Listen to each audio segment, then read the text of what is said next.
Welcome back to Bros and Mentor. और आज की वीडियो में दोस्तों हम लोग बात करने वाले हैं 3 पॉइंट्स पे। पहला पॉइंट है Ronald Araujo will stay in Barcelona. Second point related है जुआन गार्सिया से, और इस स्टोरी में हमने ऑलरेडी कई सारे ट्विस्ट एंड टर्न्स देख लिए। एक और ट्विस्ट आ चुका है स्टोरी में, we will be talking about it in more in the video. और फाइनली बार्सिलोना ने डिसाइड कर लिया है कि कौन सा लेफ्ट विंगर वो इस ट्रांसफर मार्केट में लेके आने वाले हैं। We will be talking about it. Let's start with the Ronald Araujo story first. Barcelona जब यूसीएल से बाहर हुई सेमीफाइनल्स में अगेंस्ट इंटर मिलान, तो भाई फैंस का आउटरेज, जो गुस्सा था भाई, वो टुवर्ड्स रोनाल्ड अरोहो बहुत ज़्यादा था। और वो चाहते थे कि भाई रोनाल्ड अरोहो किसी तरीके से बाहर हो जाए। उनका जो कॉन्ट्रैक्ट है, करंट कॉन्ट्रैक्ट है, उसमें कहीं ना कहीं बाय आउट क्लॉज भी है 65 मिलियन का। और अगर जो ट्रांसफर मार्केट जब भी शुरू होती है, अभी बाय द वे शुरू नहीं हुई है, पहले 15 दिन तक वो 65 रहेगा, then it will become 80 million का। तो टीम्स जो भी आए फटाफट से ले जाए, ऐसा फैंस सोच रही थी। बट फ्लिक आते हैं आफ्टर लाइक जैसे ही हमारा सीजन खत्म होता है उसके 1-2 दिन में आते हैं। वो कहते हैं कहीं ना कहीं भाई Ronald Araujo is a Barcelona player. उनका कॉन्ट्रैक्ट भी यही कहता है, काफ़ी लॉन्ग टर्म कॉन्ट्रैक्ट है।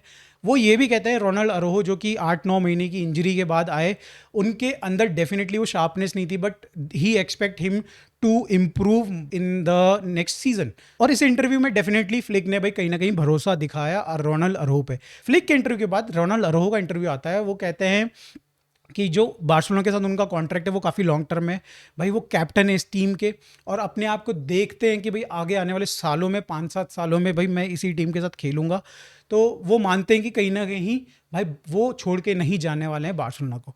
एंड नाउ मैनेजमेंट कन्फर्म्स कि भाई बार्सिलोना उनको सेल नहीं करने वाली, बिकॉज दे डोंट थिंक कि भाई जितने भी डिफेंडर्स राइट नाउ हमारे पास हैं, उनके अंदर वो कैपेबिलिटी है जो रोनाल्ड अरोहो बार्सिलोना को देती है।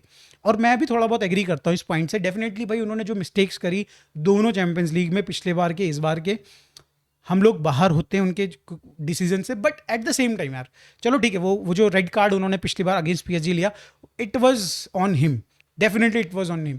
बट इस बार का अकेले उस पर भाई जिम्मेदारी पूरी की पूरी नहीं डालनी चाहिए मेरे हिसाब से तो। बट जो मैनेजमेंट को लगता है, आई थिंक समवट, मेरे को भी वही अग्री करता हूँ उस चीज़ से। He is fast, he is physical. तो अगर हम लोग उसको रखते हैं और may be he can improve this, जो ये खामियां थी, तो भाई वो मेरे को लगता है कि one of the best centre back बन सकते हैं इन the next season. Now let's talk about जुआन गार्सिया की स्टोरी। इस स्टोरी में बहुत सारे टर्न्स थे, ट्विस्ट एंड टर्न्स थे। हमने बात करी थी कि भाई जुआन गार्सिया को 1 ईयर का लोन वाला जो कहानी बार्सिलोना ने सुनाई, फिर उसके बाद उसने एक और न्यूज़ कहीं ना कहीं प्लांट कर दी कि भाई वो इंटरेस्टेड नहीं है बार्सिलोना आने में, और he is looking into the PL team. जो मतलब पीएल में मिल जाए उसको कोई बढ़िया टीम तो वहाँ जाना चाहता है।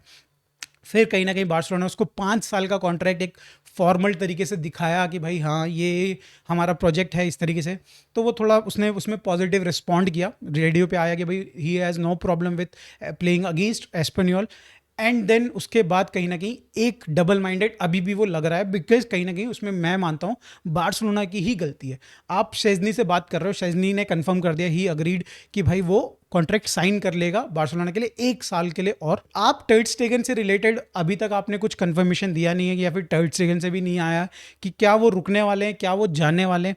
और ऐसे में एक तीसरा गोलकीपर जो चाहता है कि भाई मेन गोलकीपर बन जाऊं मैं इस टीम का, वो कैसे आपको ज्वाइन कर सकता है जब आपके पास 2 ऑलरेडी भाई सीनियर गोलकीपर्स हैं। तो भाई उसके दिमाग में ये सारी चीज़ें चल रही होंगी। तो उसने एक बार फिर से एक स्टोरी चलवा दी, या फिर एस्पिनोल ने चलवा दी, कि जहाँ पे वो कह रहे हैं कि Espanyol is not happy with Eric Garcia moving to Barcelona. तो मतलब सिंपल सी बात है, एस्पिनोल तो भाई कभी खुश होगी नहीं। बट जहाँ पे भाई बाय आउट क्लॉज होता है ना, वहाँ पे क्लब से ज़्यादातर पूछा नहीं जाता है। हमसे पूछा क्या था कि जब नेमार और पीएसजी की डील हो रही थी, नहीं, हमारे पास बाय आउट का पैसा आया, हमारी मजबूरी थी, नेमार चला गया। सिमिलरली बार्सिलोना कर सकती है, पैसा दो, काम खत्म भाई, गार्सिया को ले आओ। गार्सिया के साथ बेसिकली एग्रीमेंट होना चाहिए। और जैसे मैंने कहा था कि गार्सिया थोड़ा इंटरेस्टेड है पीएल की टीम्स की तरफ, मेजरली उसका जो इंक्लाइन दिख रहा है वो बार्सिलोना की तरफ है। बट जो स्टोरीज वो चल रही हैं कि वो पीएल की टीम्स में देख रहा है, न्यूकासल है, मैन सिटी है। तो कहीं ना कहीं इसमें एक अपडेट आता है कि मैन सिटी अब, पहले अगर वो फॉलो कर भी रही होंगे जुआन गार्सिया को, तो अभी सुनने में आ रहा है कि डियागो कोस्टा करके जो पोर्टो के गोलकीपर है, उसके लिए वो जा रहे हैं।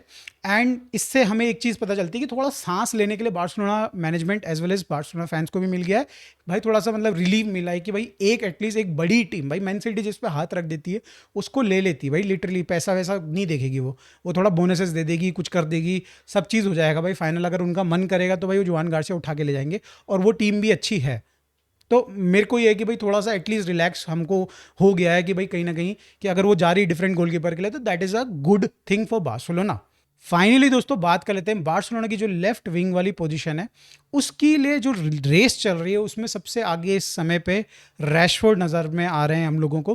कहीं ना कहीं भाई उन्होंने अगर इस समय पे देखा जाए जितनी भी सोशल मीडिया में अपडेट्स आ रही है यही बता रहा है कि रैशफोर्ड ने जितनी भी टीम्स उनके पास ऑफर लेके आ रही थी सबको रिजेक्ट कर दिया है। एट द सेम टाइम उन्होंने जो उनकी हाई सैलरी वाली जो प्रॉब्लम है बार्सिलोना जिसको पे नहीं कर सकती उसको भी उन्होंने कट करने का ऑप्शन दिया है बार्सिलोना को।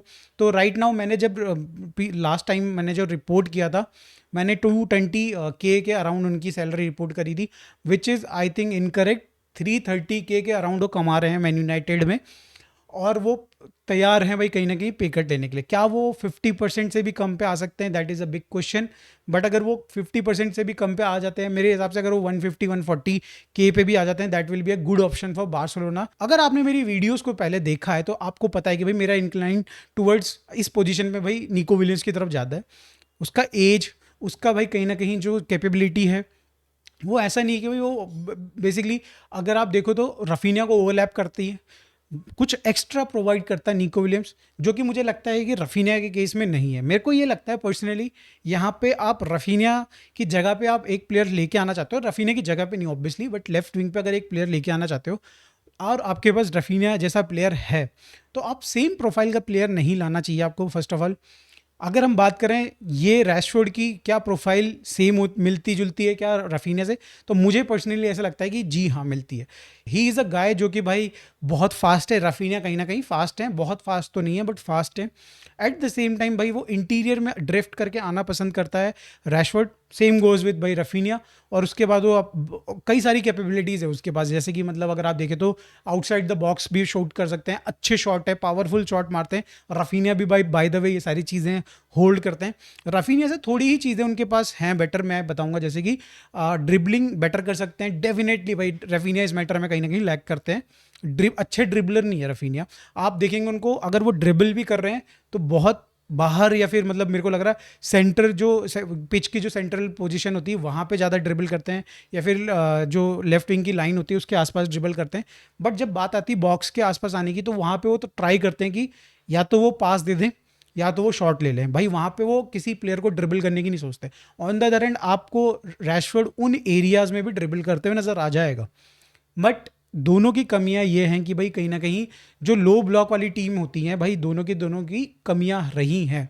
और आप मेरी वीडियोस अगर देख रहे हैं तो मैं रफीना को बार बार पॉइंट आउट करता हूँ कि अगेंस्ट इंटर मिलान, अगेंस्ट भाई छोटी टीम गताफे जैसी टीम्स, इनके अगेंस्ट वो स्ट्रगल करता ही है, करता था पहले भी करता है, अभी भी करता है और बाद में भी करेगा, क्योंकि वो उसकी भाई फोटे नहीं है, वो उसका भाई स्किल्स उसके अंदर वो चीज़ें है नहीं। He is not Lamine Yamal, he is not Dani Olmo, he is not Fermin. तो वो टेक्निकल एस्पेक्ट में वो चीज़ें जब उसके पास है नहीं है तो हम उससे डिमांड भी नहीं कर सकते। But what you could have done is कि एक ऐसा प्लेयर लेके आ सकते थे जो ओवरलैप ना कर रहा होता है उसकी कैपेबिलिटीज़ को, एट द सेम टाइम कुछ एक्स्ट्रा प्रोवाइड कर रहा होता है। लाइक हमने बात करी थी भाई लुकमैन के अंदर वो सारी कैपेबिलिटीज़ हैं कि वो भाई थोड़ा सा टाइट स्पेसेस में ड्रिफ्ट करके अंदर आ सकता है और थोड़ा ड्रिबल विबल मार के टाइट स्पेसेस में और शूट भी ले सकता है और पास भी बना सकता है। सिमिलरली भाई Luis Diaz is one of those guys. At the same time भाई वो लाइन को हग करके खड़ा हो सकता है। लुइस डियाज और लुकमैन दोनों के दोनों लाइन पे मतलब चिपक के रह के पास भी अच्छे डाल सकते हैं। तो अगर इस तरीके की प्रोफाइल आती तो बेटर रहता, बट ठीक है। आई थिंक अगर आप डायरेक्टली रफीनिया को रिप्लेस करना चाहते हो किसी गेम में, उनको टाइम देना चाहते हो, रेस्ट देना चाहते हो, या फिर भाई लामिन यमाल को रेस्ट देना चाहते हो, रफीनिया को स्विच करना चाहते हो, इन दैट सिनेरियो भाई आपको बिल्कुल भी कमी नहीं खलने वाली मेरे को लगता है रफीनिया की on the left hand side. अब क्वेश्चन ये उठता है दोस्तों कि भाई बार्सिलोना उसको खरीदने वाली है ट्रांसफर फी पे करके या फिर उसको लोन पे लेके आने वाली। जहाँ तक मैंने देखा है सारी की सारी न्यूज़ यही आउटलेट यही रिपोर्ट कर रहे हैं कि थोड़ा बार्सिलोना प्रिफर कर रही है लोन विथ लेस सैलरीज, जो मतलब उसकी सैलरी है वो कम भी चलेगी, उसको कोई दिक्कत नहीं है।